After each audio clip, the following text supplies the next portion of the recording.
اللہ تعالیٰ نے اس آیہ مقدسہ کے اندر ارشاد فرمایا کہ وَإِنَّكَ لَعَلَىٰ خُلُقٍ عَظِيمٍ، اے محبوب علیہ السلام بے شک ہم نے آپ کو عظیم اخلاق عطا فرمائے، آپ عظیم اخلاق پر ہیں، آپ خلق عظیم کے مالک ہیں۔ انسانی زندگی کے اندر کچھ چیزوں کی اور کچھ رویوں کی بڑی زیادہ ضرورت ہوتی ہے۔ یہ جو انسان کے اخلاقی رویے ہوتے ہیں نا، یہ بھی بڑی اہم ضرورت ہوتے ہیں انسانی زندگی کو گزارنے کے لیے۔ اگر رویوں میں اخلاق نہ ہو، لہجوں میں خوبصورتی نہ ہو، تو انسان کے لیے وقت گزارنا نہایت مشکل ہو جاتا ہے۔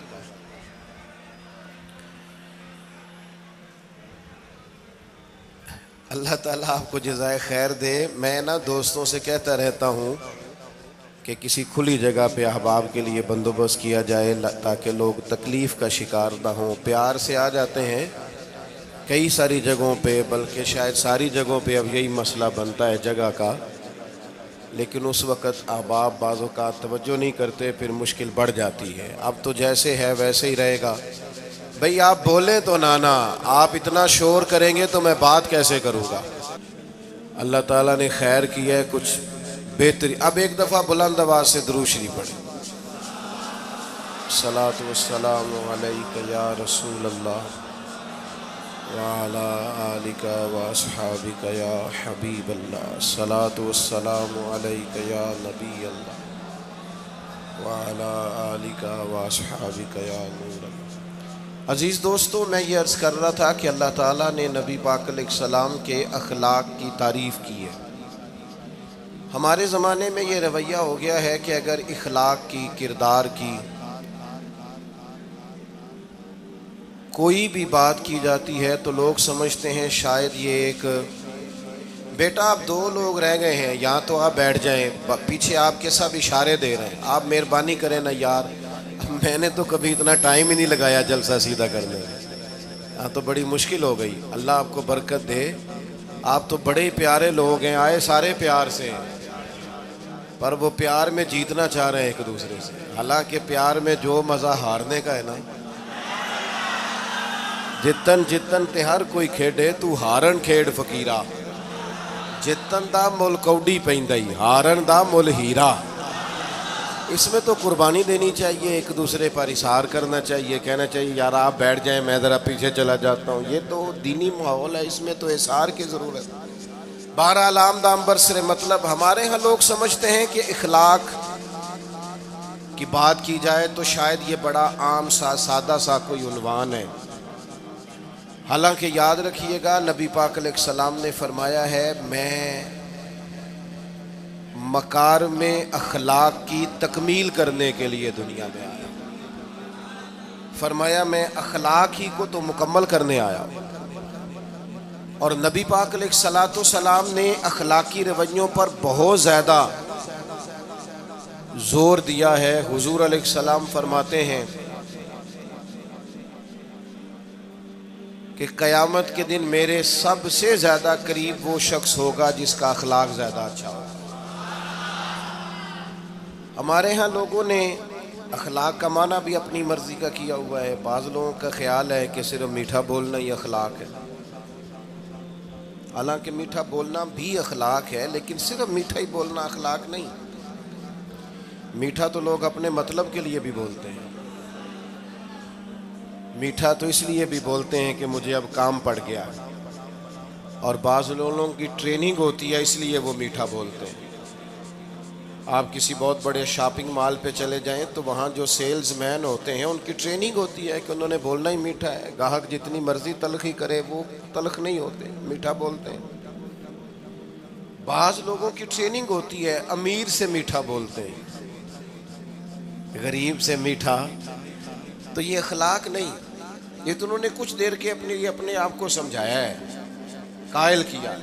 یاد رکھیے گا صرف میٹھا بولنا اخلاق نہیں بلکہ سچ بولنا اخلاق ہے۔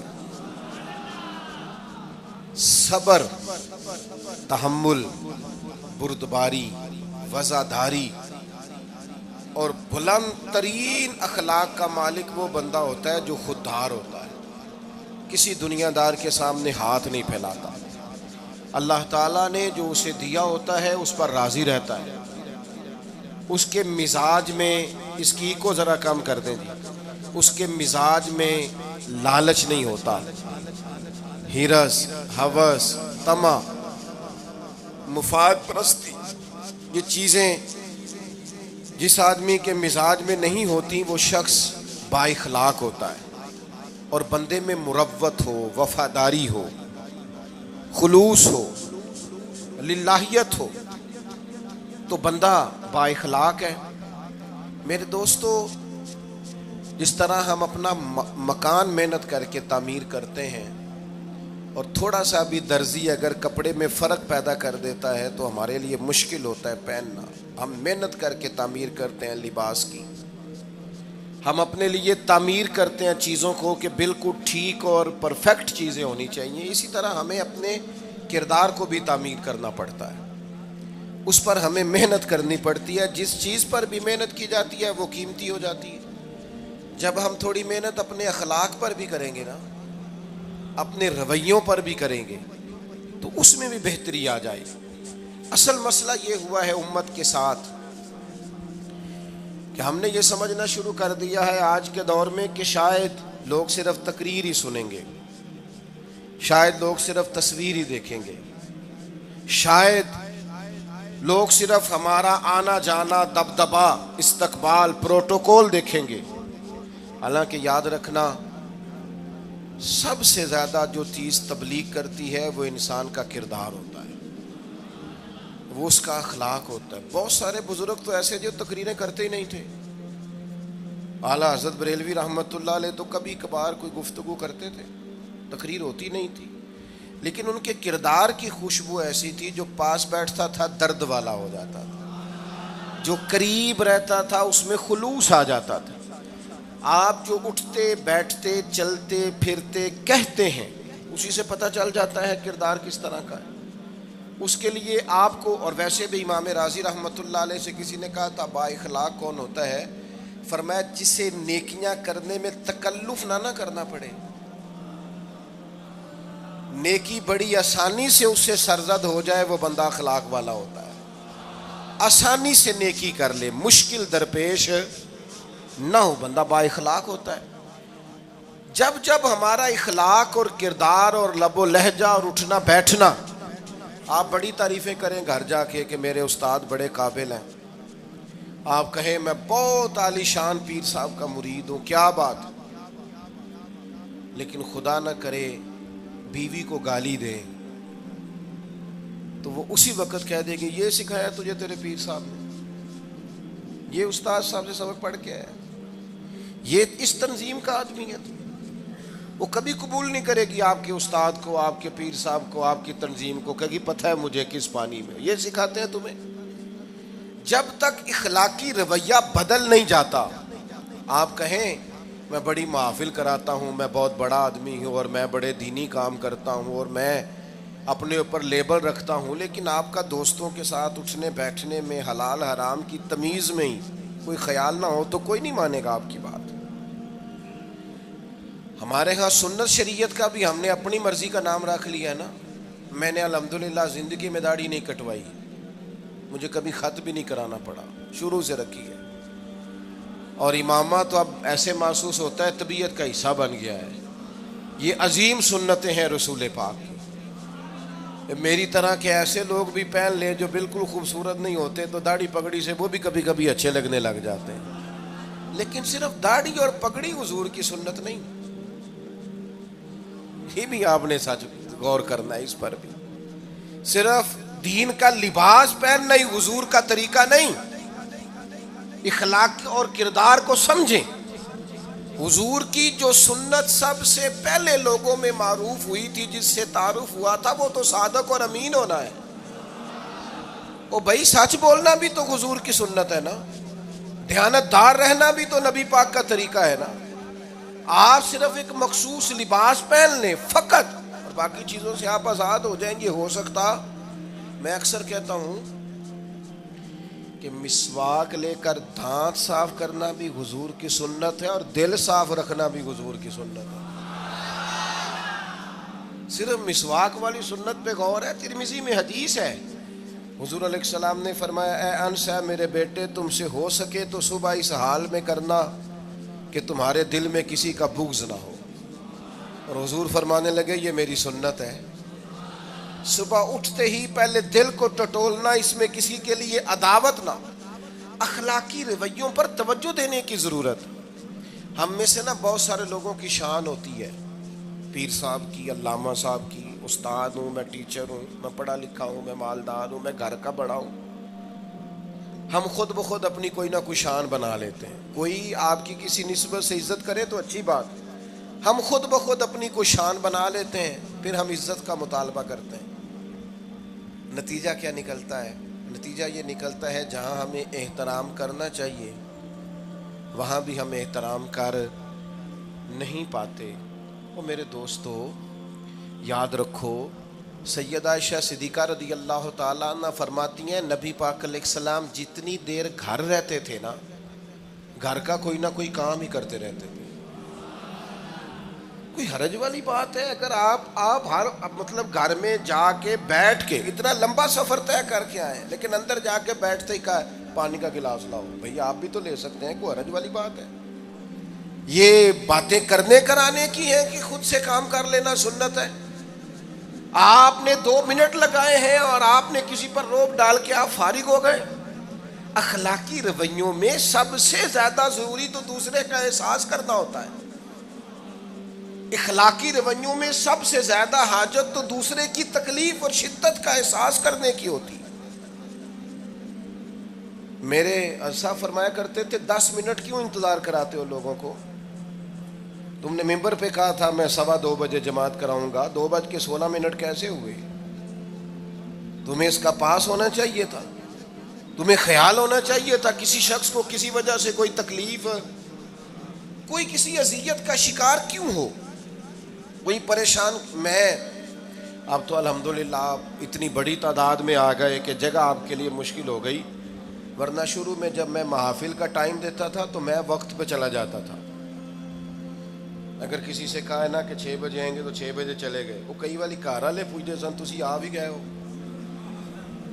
تو میں کہندا سانو تسی ویلے ہیں سمجھ لو. ہمارا مزاج نہیں ہے نا جی. بلکہ ایک تقریب میں مجھے دعوت دی گئی تو اس پہ لکھا تھا 6 بجے, تو میں وہاں پہنچا تو میزبان بھی نہیں آئے تھے. مجھے بتائیں شادی کا کارڈ سارا خاندان بیٹھ کے لکھتا ہے نا, روانگی برات 1 بجے, 1 بجے جاتی ہے برات, مشترکہ جھوٹ بولا سارے خاندان نے. یہ رونے کی بات ہے, ہنسنے کی تھوڑی ہے. مسلمان اور جھوٹ بولے, مشترکہ طور پہ کہا یہ جھوٹ ہے. محفل ہوگی بعد از نماز عشاء, تو ختم کب ہوگی یہ بھی تو بتائیں. آپ نے قوم کو تو ایک شخص کا بتایا تھا کہ فلاں صاحب خطاب کریں گے, یہ مقامی, قومی, عالمی شہرت یافتہ, یہ کہاں سے آ گئے؟ کیوں تکلیف دی گئی؟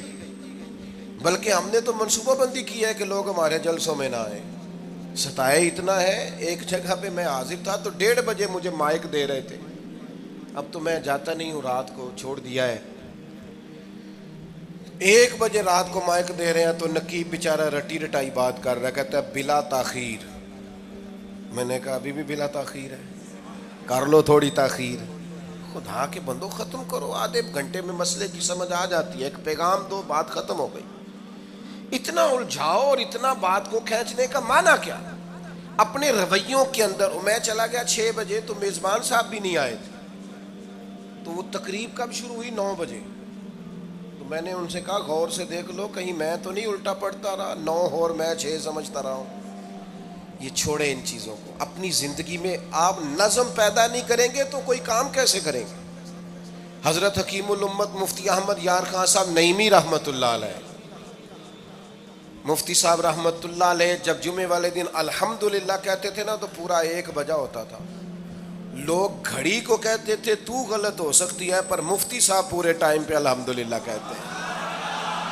بلکہ ان کے بارے میں معروف ہے کہ وہاں ایک ذمہ دار تھا, بھینسوں کا دودھ دھوتے ہیں نا دیہاتی لوگ, تو عصر کی اذان سے 5 منٹ پہلے مفتی صاحب مسجد تشریف لے جاتے تھے. یہ اخلاق ہے, یہ آپ کا رویہ ہے, یہ آپ کا انداز ہے.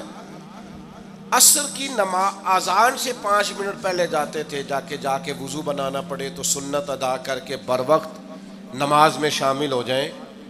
تو مفتی صاحب گزر جاتے تو وہ ذمہ دار اپنے بیٹے سے کہتا کہ اب آپ نا بچے کو چھوڑیں بھینس کے نیچے تاکہ ہم بھینسوں کا دودھ دھوئیں. تو ایک دن وہ بیٹا کہنے لگا ابا جی ابھی تو یہ سورج کھڑا ہے, عصر کا ٹائم کہاں ہوا ہے؟ تو کہنے لگا تو چھڑ دے کٹا, مفتی صاحب لانگ گئے نہیں, ٹائم ہو گیا ہے. یہ ہمارے بزرگوں نے ہمیں رویے سکھائے. آپ نظم والے ہوں, اخلاق والے ہوں, سچائی والے ہوں, دیانت داری والے ہوں, دوسروں کا خیال رکھیں, کسی کو تکلیف نہ ہو ہماری وجہ سے. پتہ ہے رسول پاک صلی اللہ علیہ وسلم کی بارگاہ میں آ کے عرض کیا گیا یا رسول اللہ یہ ہمارے امام صاحب بہت لمبی نماز پڑھاتے ہیں. صحیح حدیث میں موجود ہے, نماز ہی پڑھاتے تھے نا, قرآن ہی پڑھتے ہوں گے نا, کتنا اعزاز والا کام ہے. یا رسول اللہ یہ بہت لمبی نماز پڑھاتے ہیں. اللہ کے محبوب علیہ السلام نے بلا لیا, اور لفظ پتہ کیا ہے؟ حضور فرمانے لگے میں لوگوں کو دین کے قریب کرتا ہوں, آپ دور کرتے ہیں. فرمایا جب بھی نماز پڑھائیں معتدل پڑھائیں. اور خود حضور کا عمل کیا ہے؟ حضور فرماتے ہیں جب میں نماز میں کھڑا ہوتا ہوں تو میرا دل کرتا ہے میں لمبی نماز پڑھاؤں. ہمارا جب کسی شے کو دل کرے تو ہم چھوڑتے ہیں, میرا دل کرتا ہے میں لمبی نماز پڑھاؤں. لیکن حضور فرماتے ہیں پھر پیچھے سے کسی بچے کے رونے کی آواز آتی, میں سوچتا ہوں اس کی ماں پریشان ہوگی, میں نماز مختصر کر دیتا. اور میرے بھائیوں نماز میں بھی لوگوں کا احساس, ہماری طبیعت ہی نہیں رہی. کوئی آدمی ہارن دے رہا پیچھے سے اور سامنے گاڑی میں 2 بندے کھڑے, گاڑی مین روڈ پہ کھڑے کر کے باتیں کر رہے ہیں, اور وہ ہارن بجا رہا ہے تو کہتے ہو ٹھہر جا, آگ بجھانی ہے جا کے. ایک تو آپ نے اتنا ظلم کیا کہ آپ نے روڈ بند کیا, اور دوسرا اخلاقی رویہ یہ ہے. اور میرے بھائی یہ بھی بد اخلاقی ہے کہ آپ اپنا موٹر سائیکل مین روڈ پہ کھڑے کر کے دکان پہ چلے جائیں, لوگوں کو تکلیف میں ڈالیں گے. اسلام اس کی اجازت نہیں دیتا. رستوں کے نشان مٹانے والے کو نبی پاک نے تنبیہ فرمائی, کسی کو تکلیف ہو, اذیت ہو. اور بعض لوگ سمجھتے ہیں کہ میں نے پریشر میں رکھی ہوئی ہے دنیا, ڈرتے ہیں لوگ مجھ سے. جو ڈر کے عزت کرتا ہے وہ خوف کھاتا ہے, اور جو محبت سے تجھے سلوٹ کرتا ہے وہ تیرا احترام کرتا ہے. بعض لوگ کسی کے شر سے بچنے کے لیے بھی اسے سلام کرتے ہیں, وہ عزت نہیں ہوتی, وہ عزت نہیں ہوتی کہ یہ تو رٹا ڈال دے گا. اپنے اخلاقی رویے ہمیں اللہ کے محبوب سے سیکھنے, حضور سے خیرات لینی ہے, اخلاق حسنہ. ہم نے اپنے آپ کو سمجھنا ہے, ہم نے اپنے مزاجوں میں تبدیلی پیدا کرنی ہے, بالخصوص بزرگوں کے معاملے میں, بڑوں کے معاملے میں. جیسے جیسے انسان ضعیف ہوتا جاتا ہے نا, حساس ہوتا جاتا ہے, اسے باتیں تکلیف دینے لگتی. وہ ایک بوڑھی اماں ایک دفعہ مجھے کہنے لگی کہ آپ میرے بچوں سے کہہ دیں خرچہ پامیں تھوڑا دین کرن, میرے نال بولن صحیح کرن. وہ جب اپنی بیویوں کے سامنے میرے ساتھ تھوڑا والیوم اونچا کر کے بات کرتے ہیں آواز کا, تو مجھے تکلیف ہوتی ہے. اپنا رویہ, لہجہ, اس پر غور ہو. جوانی میں ہی تو برداشت کرنا ہوتا ہے. اپنے مزاج کو کبھی بکھرنے اور ٹوٹنے نہ دیں. اور سب سے زیادہ بندے کا پتہ ہی تب چلتا ہے جب کوئی اسے پورا غصہ دلائے, جو پھر کنٹرول کرے, وہی تو کمال آدمی ہوتا ہے. آ کے کہا گیا تھا نا نبی پاک علیہ السلام کو کہ یا رسول اللہ وہ معاذ اللہ ان لفظوں کے ساتھ تانا و تشنیع کرتے ہیں, نقل کفر نہ باشد. تو حضور فرمانے لگے وہ پتہ نہیں کس کی باتیں کرتے ہیں, مجھے تو اللہ نے محمد بنا کے بھیجا ہے, میں تو محمد ہوں, اور محمد ہوتا ہی وہ ہے جس کی تعریفیں ہوں. وہ پتہ نہیں کس کی باتیں کر رہے ہیں, چھوڑو. وہ پتہ نہیں اس کی بات کر رہے ہوں گے جس کا وہ معاذ اللہ نام بگاڑتے ہیں. میرے عزیز تھوڑا سا برداشت, اور آپ جملوں سے غور کریں,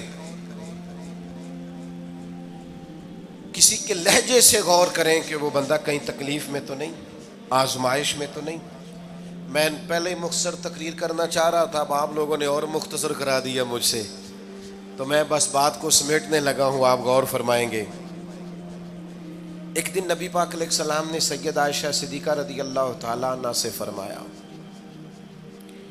حضور فرمانے لگے عائشہ جب آپ مجھ سے خوش ہوتی ہیں تب بھی مجھے پتہ چل جاتا ہے، اور جب آپ کے دل میں کوئی بات ہوتی ہے تب بھی پتہ چل جاتا ہے۔ تو سیدہ پاک عرض کرنے لگی حضور مجھے میری ماں روئے میں اور آپ سے ناراض، تو کریم فرمانے لگے بتاؤں پھر؟ یا رسول اللہ فرمائیے۔ حضور فرمانے لگے عائشہ آپ کبھی کبھی قسم اٹھاتی ہیں؟ یا رسول اللہ اٹھاتی ہوں۔ فرمایا جب آپ خوش ہوتی ہیں تو کہتی ہیں مجھے رب محمد کی قسم، اور جب دل میں کوئی بات ہوتی ہے پھر کہتی ہو جناب ابراہیم خلیل کے رب کی قسم، پھر حضرت ابراہیم کی نسبت سے قسم اٹھاتی ہو۔ تو جناب عائشہ کہتی ہیں حضور کی بات سن کے جو میرا حال تھا میں بتا نہیں سکتی۔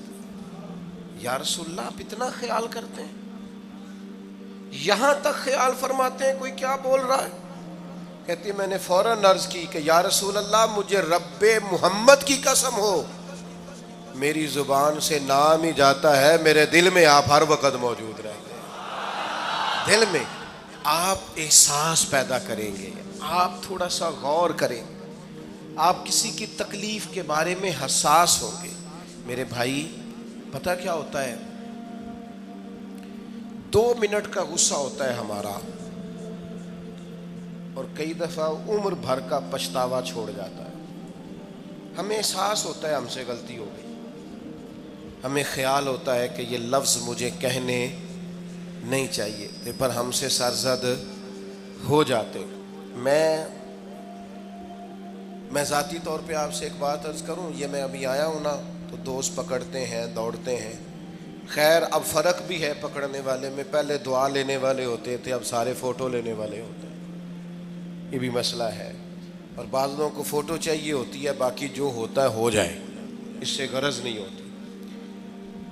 میں نے بہت ساری جگہوں پہ جانا چھوڑ دیا ہے، اس کی وجہ یہ ہے کہ میری وجہ سے لوگوں کو تکلیف ہوتی ہے۔ اب میں یہاں موجود ہوں، یہاں سے مجھے آگے بڑھنا ہے، اب جہاں مجھے آگے جانا ہے وہ مجھے اس بات کی اجازت نہیں دے رہی چیز جہاں مجھے پہنچنا ہے کہ میں رکوں اور ایک ایک آدمی سے ملوں۔ جہاں ہمیں کہیں اور جانا ہوتا ہے وہ یہ تو پوچھتے ہی نہیں کہ آپ نکلے ہیں کہ نہیں نکلے، وہ تو کہتے ہیں کتنے پہنچے ہو۔ اب اتنی گنجائش نہیں ہوتی، لوگ آ رہے ہوتے ہیں۔ میں داتا صاحب رحمۃ اللہ علیہ چلا گیا حاضری دینے کے لیے، اس قدر دوڑ دھوپ ہوئی، لوگ اس طرح بھاگے، ظاہر ہے کچھ قرآن مجید پڑھ رہے ہوں گے، کچھ عبادت کر رہے ہوں گے۔ کئی دنوں تک میری طبیعت پہ بوجھ بنا رہا کہ تیری وجہ سے لوگوں کو تکلیف۔ بہت ساری جگہوں پہ نہیں جاتا، سائڈ پہ ہو جاتا۔ کیوں؟ تکلیف ہوتی ہے لوگوں کو، پریشانی ہوتی ہے۔ ہمارا یہ تو مزاج ہے نہیں الا ماشاء اللہ کہ ہم کسی معاملے میں حالات کی نزاکت کو بھی سمجھیں گے، لیکن وہ چیزیں بوجھ بن جاتی ہیں بعض اوقات، اور یہ بوجھ ہمیں لینا چاہیے۔ ایک ہے کہ ہم لذت کشید کریں کہ دیکھا لوگ کیسے بھاگ رہے ہیں، اوہ کیا بات، یہ نفس کے لیے تسکین ہے پر تھوڑی دیر کی۔ اخلاقی رویہ یہ نہیں ہے، اخلاقی رویہ یہ میں نے ان دو کام ہو جائے، لوگوں کو تکلیف ہوتی ہے، بعض بزرگ اپنا آپ سمیٹ بھی نہیں پاتے بیچارے اور اذیت میں آ جاتے ہیں۔ تو میرے عزیز کچھ تھوڑا سا ہمیں اس بات کا بڑے مجموع میں آنے جانے میں بھی خیال رکھنا چاہیے کہ یار آپ گزر جائیں ذرا پیار سے پہلے، میں ہمت ور رکھتا ہوں میں تھوڑی دیر کے بعد آ جاؤں۔ لیکن وہ ہمارے ہاں بس میں چڑھنا ہو، کسی اجتماع سے نکلنا ہو، جانے ہمیں کیا ہو جاتا ہے۔ اور پروٹوکول والوں کو بھی چاہیے کہ تھوڑی دیر کے لیے پروٹوکول چھوڑ دیں، وہ بھی ذرا سادگی سے ہو جائیں، کچھ فرق پڑتا۔ جب تک ہم یہ احساس پیدا نہیں کرتے ہمارا اخلاق درست ہو سکتا، اپنے اندر بالخصوص اور تھوڑی دیر کا غصہ ہوگا آپ کا، پچھتاوا چھوڑ جائے گا، اس غصے کو چھوڑ ہی دیں تھوڑی دیر کے لیے، 2 منٹ کے لیے چھوڑ دیں، کوئی سخت بات ہی کرے گا نا برداشت کریں۔ حضرت عمر بن عبدالعزیز گزر رہے تھے، رات کا وقت تھا، لکڑی کے جوتے پہنے ہوئے تھے، کھڑاؤں جن کو کہتے ہیں۔ ایک بزرگ فٹ پاتھ پہ سوئے ہوئے تھے، جناب عمر بن عبدالعزیز کا پیر آ گیا بابا جی کے پیر۔ کیا کہتے ہیں اس طرح کا معاملہ ہو تو لوگ اندھے ہو یہی کہتے ہیں نا، ٹکر ہو جائے اچانک تو کہتے ہیں اندھے ہو. اس بندے نے بھی کہا فوراً اٹھتے ہی، اندھے ہیں آپ، میرا پیر دبا دیا ہے. بڑا سخت موقع ہے. بادشاہ وقت، امیر المومنین اور امت کے صالحین کے امام حضرت عمر بن عبدالعزیز اندھے ہیں. تو یہی موقع ہے، یہاں تو آپ اینٹ کا جواب پتھر سے دے لیں، یہاں پھر آپ ذرا چپ کر جائیں اور اس کوڑے گھونٹ کو 1 منٹ کے لیے پی کے دیکھیں، پھر اس کی شفا کتنی ہے. حضرت عمر بن عبدالعزیز ہنس پڑے، فرمانے لگے نہیں بزرگو، اندھا نہیں ہوں، مجھے نظر آتا ہے. وہ جو 7 سپاہی تھے نا، یہ کیتلی چائے سے زیادہ گرم ہوتی ہے ہمیشہ، انہوں نے تلواریں نکال لی. آپ نے فرمایا تمہیں کیا ہوا؟ حضور اس بے ادب نے آپ کو اندھا کہا ہے. فرمانے لگے نہیں کہا. کہا جناب کہا ہے. فرمایا نہیں کہا. میں کہا ہے جناب نہیں کہا. تو آپ فرمانے لگے بابا جی آپ سے بات کر رہے تھے مجھ سے کر رہے تھے؟ کہا جی آپ سے ہی بات کر رہے تھے. تو فرمانے لگے انہوں نے مجھے اندھا نہیں کہا، انہوں نے تو ایک سوال پوچھا ہے. ہاں جتن جتن ہر کوئی کھیڈے تو ہارن کھیڈ فقیرا، اوے جتن دا مل کوڈی پیندا ہی ہارن دا مل ہیرا. انہوں نے کہا بابا جی نے سوال پوچھا، انہوں نے پوچھا ہے اندھے تو نہیں؟ تو میں نے جواب دے دیا نہیں مجھے نظر آتا ہے، اس میں جھگڑے والی کون سی بات ہے؟ اتنا سا ہی تو مسئلہ ہے. اگر اس کا غصہ بنا لیا جاتا اور سخت رد عمل دیا جاتا تو عمر بھر پچھتاوا رہتا. والد صاحب کے سامنے تو میرے خیال ہے کر ہی لیں گے، ایسا کر لیں گے نا. اگر وہ غصہ کریں تو کہیں گے نا ابا جی جیسے آپ کہتے ہیں ہو جائے گا، مشکل تو نہیں. اماں جی کے سامنے تو کر لیں گے نا. اے جنہ دی مووی بن رہی صرف یہ نہیں ہاں نہ کر رہے، گل پکی نہ ہو جائے، باقی بول رہے ہیں ماشاءاللہ سے. والد صاحب کا غصہ برداشت کر لیں گے انشاءاللہ، بزرگوں کا برداشت کر لیں گے. سید صاحب ہیں، عالم ہیں، کوئی بزرگ ہیں، اگر کبھی کسی وقت سمجھانے کے لیے کوئی تنبیہ کر دیں تو قبول کر لیں گے انشاءاللہ. نوجوانوں سے کہتا ہوں اگر جوانی اللہ نے عطا کیا تو پھر حوصلہ بھی ہونا چاہیے. اور آخری بات آپ سے یہ ہے، ہر نماز میں ہر موقع پر فلسطین کے لیے دعا کریں اور اپنے اندر ان کی حمایت کا جذبہ بھی پیدا کریں. امت ایک جسم کی طرح ہے، اگر آج امت ان کا احساس نہیں کرے گی تو پھر یہ امت واحدہ ہونے کا ثبوت نہیں دے گی. اللہ کی بارگاہ میں یہ دعا ہے، اللہ ان مجاہدین کی مدد فرمائے، اسلامی حکمرانوں کو غیرت ایمانی نصیب کرے، اور اللہ تعالیٰ انہیں اخلاص کے ساتھ دین کے لیے اکٹھے ہونے کی توفیق عطا فرمائے. محفل آگے چلے گی جی، جاری رہے گی نا؟ آپ لوگ تشریف رکھیں، مجھے بتا رہے ہیں کہ محفل آپ کی جاری ہے، ابھی پروگرام چلے گا نا، نعت شریف ہوگی تو پھر آپ خود ہی تو کہہ رہے ہیں چلے گی. اللہم صلی علی سیدنا مولانا محمد معدن الجود والکرم وآلہ وبارک وسلم. اللہ ہماری حاضری قبول فرما. جن دوستوں نے یہ بندوبست کیا ہے انہیں بہترین صلہ عطا فرما. اللہ تعالیٰ امت کی خیر فرما، پاکستان پر فضل فرما، اپنی رحمتوں سے ہم سب کو مالا مال فرما، بیماروں کو شفا عطا فرما، مقروضوں کو قرض کے بوجھ سے رہائی نصیب فرما، تنگ دستوں کو وسعت عطا فرما. اللہ عالم اسلام کے حق میں رحمت والے فیصلے فرما، فلسطین کے مجبوروں کی مدد فرما، صہیونی طاقتوں کو نیست و نابود فرما. اللہ تعالیٰ دنیا ہو یا آخرت ہو ہماری پردہ پوشی فرما، ہمارے حال پہ رحم فرما، ہم سے درگزر فرما، علم نافع عمل صالح کی توفیق عطا فرما، سجدوں کا ذوق اور عبادتوں کا شوق عطا فرما، تلاوتوں کی لذت عطا فرما، اپنی رحمت اور اپنا فضل نصیب فرما. رب اغفر وارحم وانت خیر الراحمین. وصلی اللہ تعالی علی حبیبہ سید